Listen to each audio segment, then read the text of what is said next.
امیر اہل سنت کی بارگاہ میں سوال یہ ہے کہ بعض اوقات لوگوں سے یہ جملہ سنتے ہیں کہ یار نیکی گلے پڑ گئی، یا اس کے ساتھ نیکی کرنی ہی نہیں چاہیے تھی، تو ان جملوں اور ایسی سوچ کے بارے میں آپ کیا فرماتے ہیں؟ یہاں غالباً ثواب کا کام کیا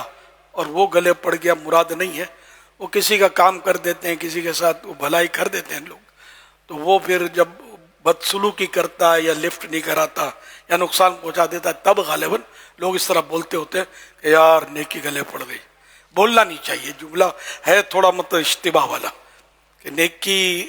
عام طور پہ ثواب کے کام کے لیے بولتے ہیں. نیکی کے ویسے لفظی معنی بھلائی ہے،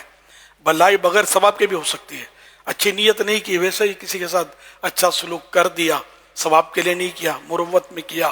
تعلقات کی وجہ سے کیا، دوستانے میں دوستی میں کیا، اس نے احسان کیا تو بدلے کے طور پہ کر لیا. لیکن جنرلی جو نیکی ہے یہ معنی میں جو وہی کہ ثواب کے لیے کی جاتی ہے، یہ معنی تو یہ جملہ مناسب نہیں ہے. جو آپ نے ارشاد فرمایا اس لحاظ سے بالکل درست بات فرمائی، لیکن اگر کوئی اور پہلو اس کا ہو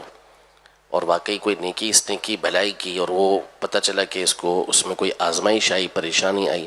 تو اس پر وہ کہنے لگا کہ یہ نیکی گلے پڑ گئی، تو پھر بہت خطرناک جملہ ہو سکتا ہے. اللہ کے لیے کوئی ثواب کا کام کرے اور پھر وہ گلے